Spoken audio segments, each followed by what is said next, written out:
قرآن مجید میں اللہ تعالیٰ فرماتے ہیں کلوا واشربوا ولا تسرفوا انہ لا يحب المسرفین، الاعراف 31۔ کھاؤ پیو لیکن اسراف نہ کرو کیونکہ اللہ اسراف کرنے والوں کو پسند نہیں کرتا۔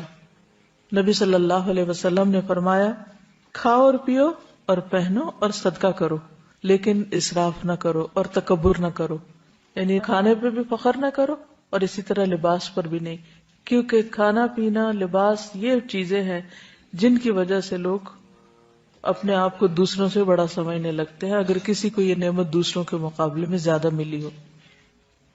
کھانے پینے میں سادگی۔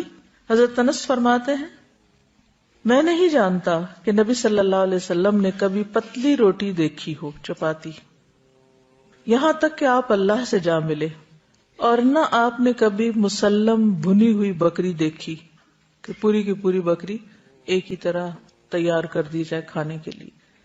حضرت عائشہ فرماتی ہیں کہ نبی صلی اللہ علیہ وسلم کے گھرانے نے اگر کبھی ایک دن میں 2 مرتبہ کھانا کھایا تو ضرور اس میں ایک وقت صرف کھجوریں ہوتی تھی، یعنی 2 وقت پراپر میل نہیں ہوتا تھا، میل ایک ہی اور اس کے ساتھ باقی کوئی بھی را چیز۔ ہمارا 3 وقت کا کھانا تو وہاں 1 وقت کا کھانا۔ ایک اور حدیث میں آتا، صحیح بخاری کی روایت ہے، آل محمد صلی اللہ علیہ وسلم کبھی پے در پے 3 دن تک سالن کے ساتھ گیہوں کی روٹی نہیں کھا سکے، یعنی 3 کنزیکٹیو ڈیز ایسا کھانا نہیں ملا، یہاں تک کہ آپ اللہ سے جا ملے۔ اسی طرح یہ ہے کہ جسمانی ضرورت مثلاً قد کاٹ، عمر، کام کاج کی نوعیت کے اعتبار سے بھی غذا کا تعین کرنا چاہیے اور اس کی مقدار کا بھی۔ اسی طرح سادہ اور متوازن غذا زیادہ بہتر ہے۔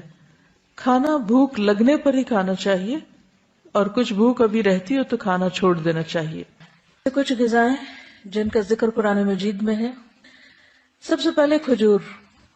اس کے اندر ایسے اجزاء پائے جاتے ہیں کہ اگر آپ 1-2 کھجوریں بھی روزانہ کی کھا لیں تو جسم کی دردیں جس کا اکثر لوگ شکار رہتے ہیں، یا پھر بڑھاپے میں بہت سی چیزوں کی جب کمی ہو جاتی جسم کے اندر تو بہت سے لوگ صرف دردوں کی شکایت کرتے ہیں، تو اس میں بھی اس کا بہت فائدہ ہے۔ نبی صلی اللہ علیہ وسلم نے فرمایا جس گھر میں کھجور نہیں وہ اس گھر کی مانند ہے جس میں کوئی کھانا نہیں۔ کھجور نہیں تو سمجھے کچھ نہیں، دوسرے لفظوں میں۔ اور آپ کو معلوم پاکستان میں اعلیٰ قسم کی کھجوریں پیدا ہوتی ہیں۔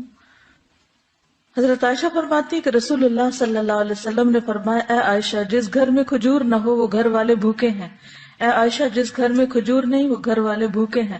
آپ نے 2 یا 3 مرتبہ یہ بات فرمائی۔ تو کیا کرنا ہے؟ کرنے کا کام کیا ہے؟ کھجوریں لا کے رکھنی ہے۔ جب کچھ اور نہ کھانے کو ملے تو صرف کھجور ہر چیز کی کمی پوری کر دیتی ہے۔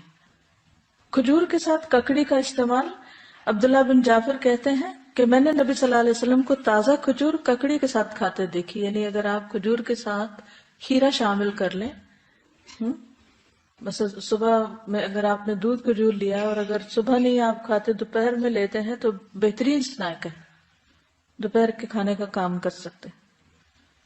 حضرت عائشہ کہتی کہ میری والدہ مجھے موٹا کرنے کی تدبیر کرتی تھی تاکہ میری رخصتی کر کے رسول اللہ صلی اللہ علیہ وسلم کی خدمت میں روانہ کرے، لیکن یہ مقصد کسی تدبیر سے حاصل نہ ہوا، حتیٰ کہ میں نے کھجوروں کے ساتھ ککڑی کھائی تو میں انتہائی متناسب انداز کی فربہ ہو گئی، یعنی کہ اچھی فزیک ہو گئی۔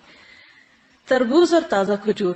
حضرت عائشہ کہتے ہیں کہ رسول اللہ صلی اللہ علیہ وسلم تربوز اور تازہ کھجور ملا کر کھایا کرتے تھے اور فرماتے تھے ہم اس کی گرمی کا علاج اس کی ٹھنڈک سے اور اس کی ٹھنڈک کا اس کی گرمی سے کرتے ہیں، یعنی تربوز جو ہے وہ کھانے میں ٹھنڈا ہوتا ہے اور کھجور گرم ہوتی ہے، تو ان کو جب ملا کے کھایا جاتا ہے تو کوئی نقصان نہیں ہوتا، جو عام طور پہ بعد میں لوگ کہتے ہیں گرمی لگ گئی اور ٹھنڈ لگ گئی۔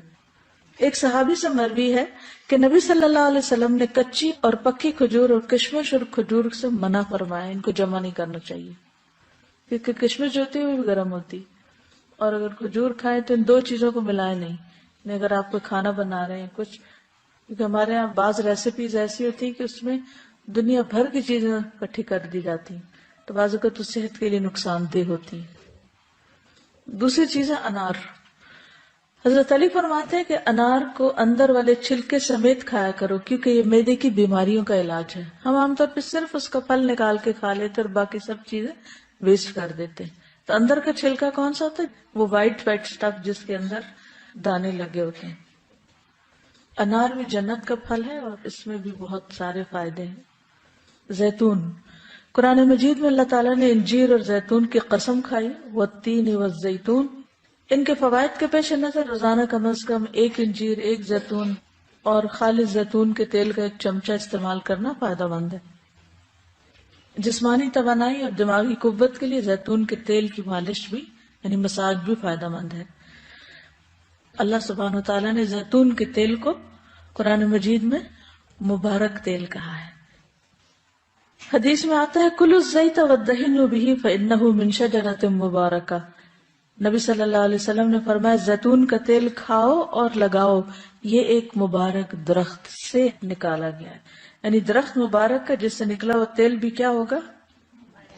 فإنها من شجرۃ مبارکۃ.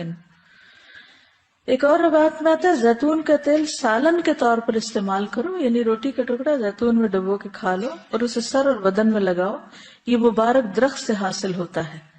حضرت عائشہ فرماتی ہے کہ رسول اللہ صلی اللہ علیہ وسلم وفات پا گئے اور آپ نے ایک دن میں 2 مرتبہ روٹی اور زیتون کا تیل سیر ہو کر نہیں کھائے، یعنی 2 بار میل نہیں لیا آپ نے، 1 میل ہوتا تھا آپ کا، اور ہر وقت وہ گھی میں لگا ہوا نہیں ہوتا تھا. پیلو کے درخت کا پھل. جابر بن عبداللہ کہتے ہیں کہ ہم رسول اللہ صلی اللہ علیہ وسلم کے ساتھ مر الزہران کے مقام پر تھے، ہم پیلو توڑ رہے تھے. آپ نے فرمایا جو خوب کالا ہو وہ توڑو کیونکہ وہ زیادہ لذیذ ہوتا ہے، یعنی یہ بھی کھانے کی چیز ہے. کدو. فنبذناہ بالعراء وہو سقیم وانبتنا علیہ شجرۃ من یقطین. پھر ہم نے اسے یونس علیہ السلام کے ایک چٹیل میدان میں ڈال دیا جبکہ وہ بیمار تھے، اور ہم نے اس پر کدو کا بیلدار درخت اگا دیا. انس بن مالک کہتے ہیں کہ ایک درزی نے رسول اللہ صلی اللہ علیہ وسلم کو کھانے پر بلایا.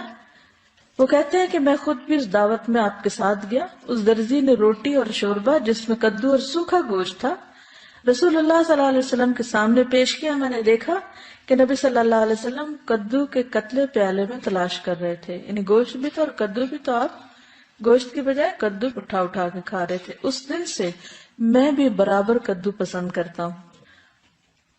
حضرت یونس علیہ السلام کی بیماری کے علاج کے طور پر کدو کی بیل اگائی گئی تھی، جس سے ان کے جسم پر جو بھی مچھلی کے اسٹمک میں جانے کی وجہ سے جو ایسیڈک مادہ تھا وہ لگنے سے زخم وغیرہ ہوئے ہوں گے، ان کا علاج اس سے ہوا. انس کہتے ہیں کہ اس کے بعد جو کھانا میرے لیے تیار کیا گیا اور جتنا مجھ سے ہو سکا میں نے اس میں کدو کو ضرور شامل کر لیا. چقندر اور جو. سہل بن سعد کہتے ہیں کہ ہمیں جمعہ کے دن بڑی خوشی ہوتی. ہماری ایک بوڑھی خاتون تھی، وہ چقندر کی جڑیں لے کر اپنی ہانڈی میں پکاتی، اوپر سے کچھ جو کے دانے اس میں ڈال دیتی. ہم جمعہ کی نماز پڑھ کر ان کی ملاقات کو جاتے تو ہمارے سامنے یہ کھانا رکھتی، یعنی ہر جمعہ وہ یہ کھانا پکا کے رکھتی اور ہم سب کھاتے. جمعہ کے دن ہمیں بڑی خوشی اسی وجہ سے رہتی تھی، یعنی ہمیں پتا ہوتا تھا آج اچھا سا کھانا ملے گا. ہم نماز جمعہ کے بعد ہی صبح کا کھانا کھایا کرتے تھے. اللہ کی قسم نہ اس میں چربی ہوتی تھی نہ گھی، یعنی چقندر ہوتے تھے ابلے ہوئے اور اس کے اوپر جو کے کچھ دانے، پھر بھی خوش ہوتے تھے. ہمارا کیا حال ہے؟ کہتے اللہ کی قسم نہ چربی ہوتی تھی نہ گھی. اگر ہمیں کبھی بیماری میں بھی کبھی علاج کے طور پر بھی ایسی سبزی کھانے کو ملے تو ہم اپنے آنسو سے اس کو بھگو دیں.